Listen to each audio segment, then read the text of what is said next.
huge ruling yesterday, not so much from a legal perspective, because the ruling by the Supreme Court was simply that the Trump administration is completely incompetent, that they don't think things through. They don't even attempt to make a rational argument, or they're incapable of making a rational argument for the moves that they make.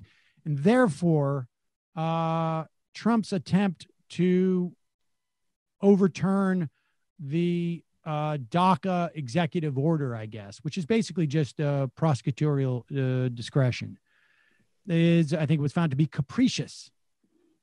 And so from a legalistic perspective, it is these folks, 700,000 children, but also young people who were brought to this country as children and by parents who were not citizens. They don't know much about the countries they came from. Some instances, nothing at all. They are as American as any of us are, but for a piece of paper that says it.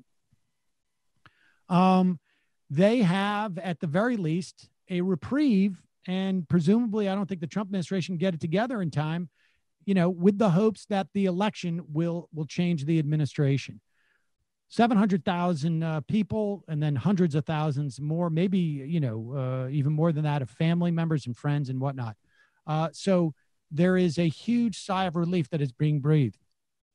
Here is Chuck Todd, a very, relevant voice, at least in the context of the political media, assessing what this means to whom on his program the other day. And Chuck, over to you. By the way, on the DACA front, the happiest group of people are Senate Republicans collectively, because they did not want that on their docket on the Senate's agenda in an election year. We're going to have more on this breaking news on DACA. Jamie, do you think the happiest group of people in the country because of the DACA ruling are really Senate Republicans?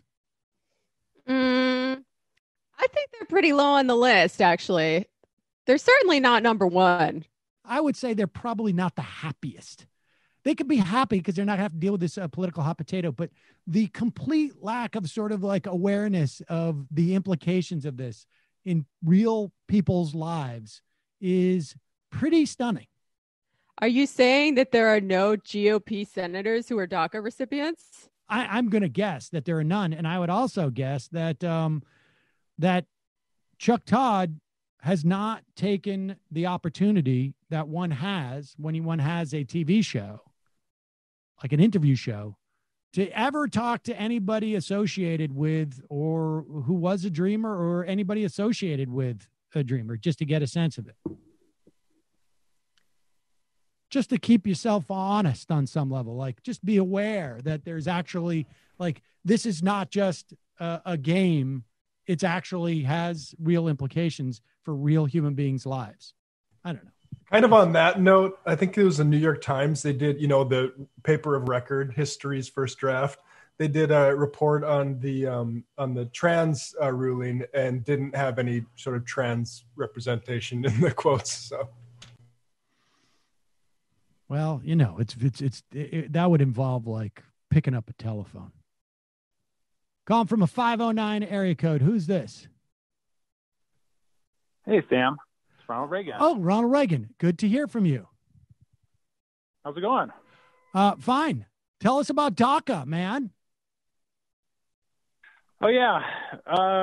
Really good news yesterday. I think everybody was pretty surprised. I know there were a lot of conversations happening about, like, hey, when this goes the other way, how are we going to fold this into, what's going on in the streets with Black Lives Matter? And, a lot of organizers were having really long conversations about that. And then it went the other way, and it took the wind out of the sails of those conversations, but kind of in a good way. At the same time, like, those are important conversations because the administration is pretty much signaling that, their plan is to do it the right way, I guess, to properly rescind it. So we'll see what happens. They're not going to have time to do it before the election. Right. But they can start the process of unwinding it again. But it's been interesting because that's been the theory of the case the whole time. I saw a lot of people saying yesterday that, Justice Roberts gave them a roadmap for how to undo it. And it's like, no, the litigants did that. I mean, that was the whole argument all along, is that this is how, under the APA, you're supposed to undo something like this, and you didn't do it. So at any point over the last 3 years or 2.5 years, the administration could have fixed it. They could have just done what they were being told they were supposed to have done, and they didn't. And I think the administration has kind of liked this position of like having done something, but not really. So it'll be interesting to see what happens. But Chuck Todd nailed it. I mean, nobody is happier right now than Senate Republicans. I'll tell you that. That's right. Well, I'm glad to hear that as an immigration attorney. You must have heard, you must have spent a lot of time getting champagne bottles popping with some of those Republican lawmakers. Right. I mean, I can't even imagine what they must be feeling, honestly. But hey, you don't know Matt Gaetz's life. Oh, sorry. Just saying, he's not a senator; he's a rep. But you don't know Matt Gaetz's life. You don't know his experience. All right. Cory Gardner was in tears. Yeah.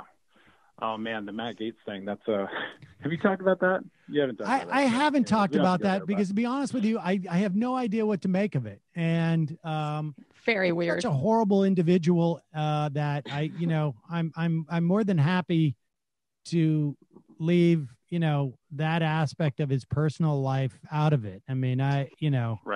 Let me just go ahead. Yeah, I'll get you off of that. I'll tell one quick story of one of my, I don't have favorites, of course, amongst my clients, but of course, I met this kid in Portland. I had barely started practicing, and he'd gone to immigration court. He got put into removal proceedings because of a shoplifting thing. He's a teenager at the time. So he ends up going to immigration court by himself. He's unrepresented, and the judge tells him, you have to take voluntary departure. You have no options.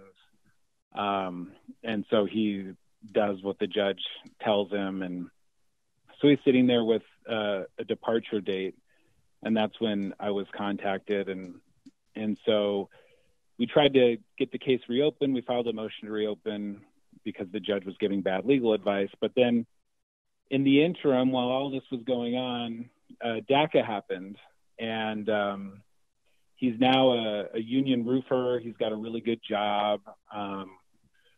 Just not to pit good ones against bad ones or whatever.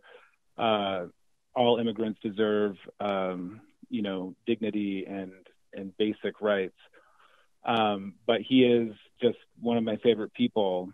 And the difference between what might have been and what is really, really dramatic. So we shouldn't lose sight of that. And we should also not lose sight of just how limited of a benefit it is, and that any congressperson who says now that we have DACA, we're hamstrung and we can't move forward on more permanent solutions. I mean, that's just a made up thing, right? My understanding is that what Trump wanted, at least is the speculation I've seen, is that what Trump wanted was to shut down DACA. Let's say, he gets the right to shut it down, and he says, we're shutting it down in 6 months. I mean, which is basically what the order was at the time. I mean, and then it, obviously got delayed as a way of entering into negotiations on comprehensive immigration reform or immigration reform of some, and then say like, here, I'm giving you back DACA. And now we're going to, have no other immigrants in the country or something to that effect. And so I think when you hear people say that about DACA, what they're saying is this means that immigration rights are going to have there's less leverage to diminish immigration rights going forward, and that's a problem. Yeah, that's exactly right, and that's what before all of this got tied up in the courts, the administration had said, we'd love to pass the DREAM Act, along with slashing legal immigration by 50% and billions of dollars for the wall. Like, we're totally willing to negotiate. Right. And that's where those negotiations fell apart. But so you're absolutely right about that. And they were gearing up again for this to go the other way and to come out with the sort of the Kushner plan or whatever. So anyhow, well, really good Reagan. news, and people should take some time to feel good. I honestly wasn't sure what I was feeling yesterday. It was like I felt like maybe I was having a stroke or something, because it's just been such a dismal year. But it was good. So. Well, I really do have appreciation for someone who experiences great news by feeling like it's a stroke. And also, I also want to just, congratulate you and your cadre of Republican senators who I know are really feeling a great sense of relief and happiness today. So, Ronald Reagan, thank you for the call. There he goes. He is our resident legal representative of Republican senators across the country. All right.